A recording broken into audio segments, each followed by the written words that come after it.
నమస్తే, నేను మీ రేవంత్ చలమల. సో ఈరోజు మంగళవారం 23/12 డిసెంబర్ 2025.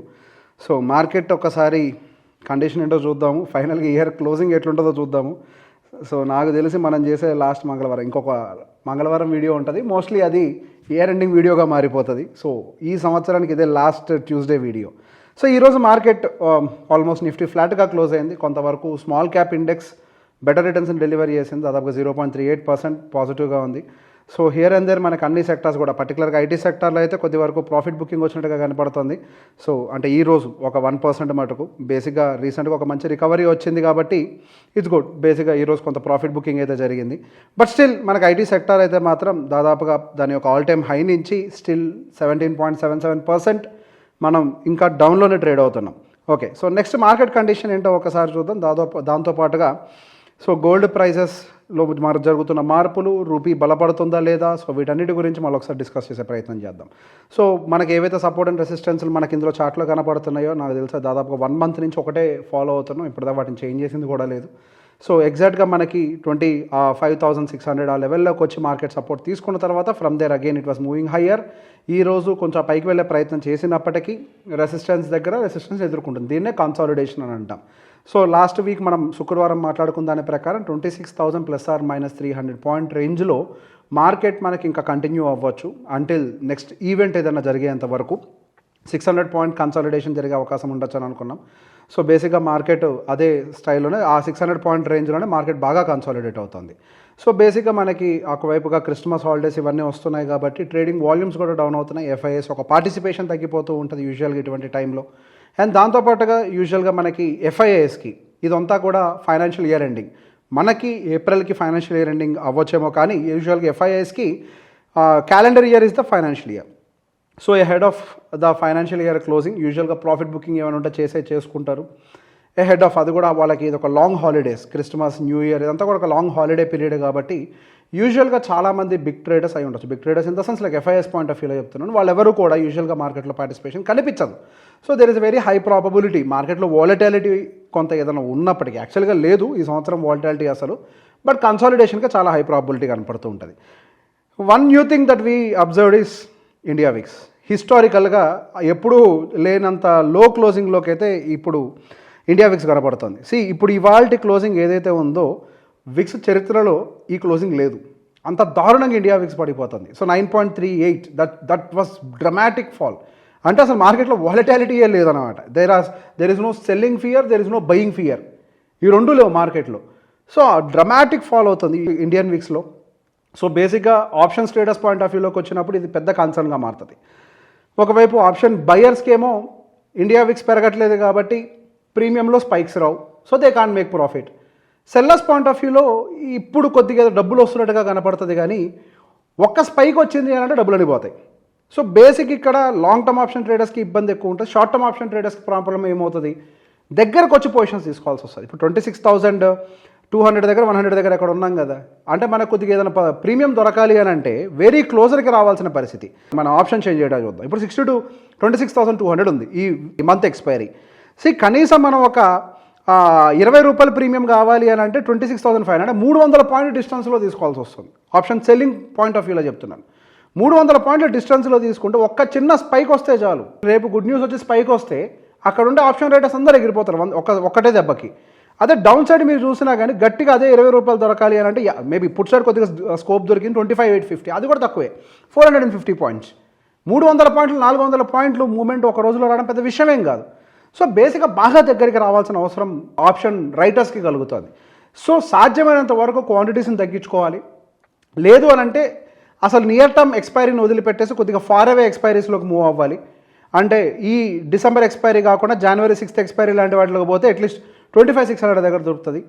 అండ్ దానికి ఏదైనా హెడ్జ్ పెట్టుకున్నా కానీ మనకి కొద్దిగా డెల్టా సపోర్ట్ చేస్తుంది. యూజువల్గా మనకి ఎటువంటి టైమ్స్లో డెల్టా సపోర్ట్ చేస్తుంది కాబట్టి కొద్దిగా హెడ్జింగ్ ఏదైనా పెట్టుకున్నా కానీ ఏదైనా పెద్ద పెద్ద స్పైక్స్ ఐదర్ సైడ్స్ వచ్చినా ప్రొటెక్ట్ అవుతాం.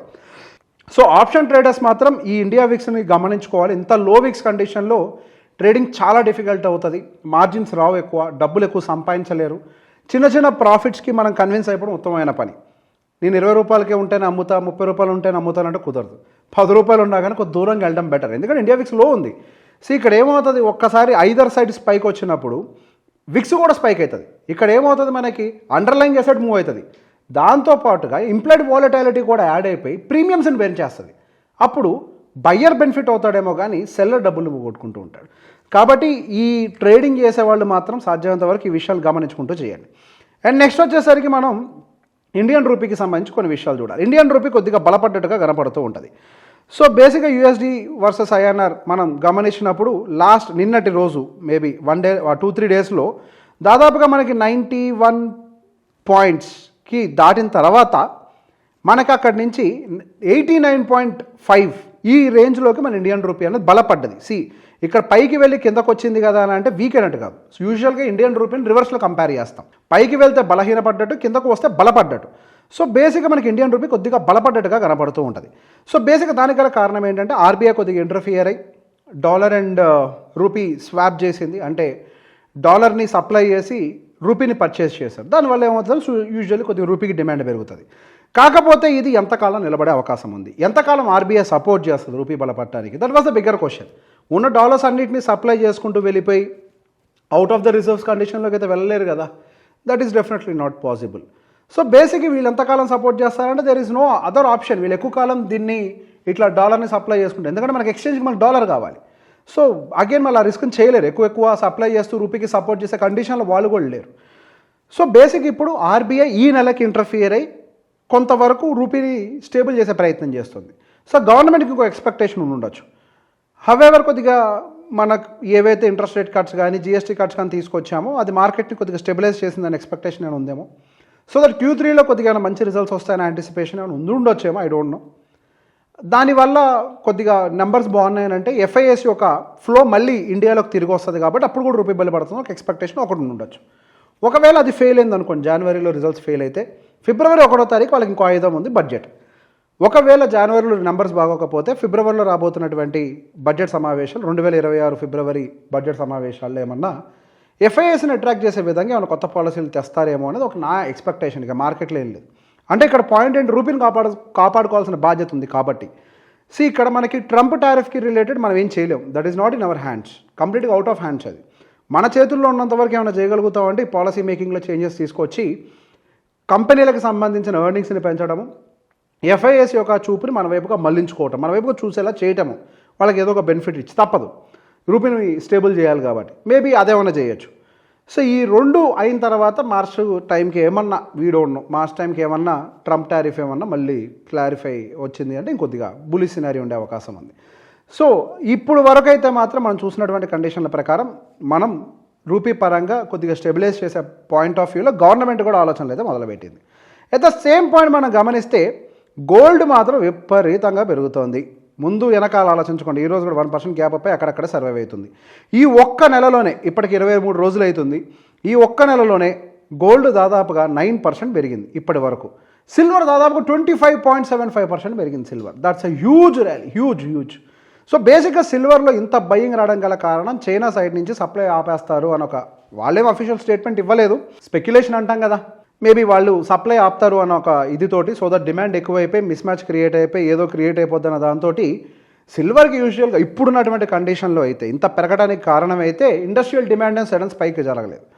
అక్కడ చైనా సప్లై ఆపితే ఎక్కడ డిమాండ్ మిస్ మ్యాచ్ రేట్లు పెరుగుతాయన్న ఉద్దేశంతో మనలాంటి రీటైలర్స్ వాళ్ళు వీళ్ళందరూ కలిసి ఇన్వెస్ట్మెంట్లు పెడుతున్నారు. సో ఇన్వెస్ట్మెంట్స్ పెట్టడం బాగా హెవీగా పెట్టడం వల్ల సిల్వర్లో పెద్ద స్పైక్ వచ్చింది. దాదాపు ఒక్క నెలలో 25% స్పైక్ మనం సిల్వర్లో చూసాం. గోల్డ్లోకి వచ్చేసరికి దాదాపుగా 9% వరకు కూడా స్పైక్ చూసాం. That's a huge rally. అసలు 25% in 1 month is in one asset class is huge. So basic ఇంత పెరుగుతుంటే భయం వేస్తూ ఉంటుంది, దాని మీద ఏం కామెంట్ చేయాలన్న తప్పైపోతామని. But still that's fine. But ఓవరాల్గా చూసుకుంటున్నప్పుడు ఇండియన్ మార్కెట్స్ కూడా మంచి అప్పర్ రేంజ్ ఉన్న అప్పర్ బ్యాండ్లో కన్సాలిడేట్ అవుతుంది. At any given point of ఏదైనా గుడ్ న్యూస్ ట్రిగ్గర్ అయినట్లయితే మనకి 26,300 బ్రేక్ జరిగి మేబీ అప్సైడ్ మూమెంటం రావడానికి కొంత ప్రాబబిలిటీ ఉంది. సో నెక్స్ట్ వచ్చేసరికి ఎఫ్ఐఎస్కి సంబంధించిన డేటాస్ మనం గమనించినట్లయితే ఎఫ్ఐఎస్ వచ్చేసరికి ఇండెక్స్ ఆప్షన్స్లో మీడియం బుల్లిష్గా మారారు నిన్నటికి. మొన్నటి వరకు ఆ కండిషన్ పెద్దతనే లేదు, ఇండెసెసివ్ ఉంది. అంతకుముందు రోజు medium bearish indecisive. And yesterday's data ప్రకారం మాత్రం కొద్దిగా మీడియం బుల్లిష్లోకి అయితే వాళ్ళ టోన్ మారింది. At the same time cash market చూసినా కానీ గత 4-5 రోజుల నుంచి ఒక స్టేబుల్ బయింగ్ జరుగుతున్నట్టుగా కనపడుతుంది. సో బేసిక్గా ఎఫ్ఐఎస్ ఇక్కడ కొద్దిగా కూల్ ఆఫ్ అవుతున్నారా అని హోప్, వీ డోంట్ నో. వాళ్ళ రాత్రి మళ్ళీ అన్నీ మారిపోతాయి కూడా. బట్ ఇక్కడ ఇంకో డేటా ఇంట్రెస్టింగ్ ఉంది. నెట్టోఐ నిన్న దాదాపుగా 14,000 కాంట్రాక్ట్లు అన్వైండ్ అయినాయి. సో దట్ 1,60,000 ప్లస్ నెగిటివ్ ఉండాల్సిన కాంట్రాక్ట్స్ 1,65,000కి చేరుకున్నాయి. It is also a good sign. So going further we can expect maybe market ఇలానే ఒక రేంజ్లో కన్సాలిడేట్ అవుతూ after any good news market breakout అవుతుంది. Until then enjoy the consolidation. Thank you very much.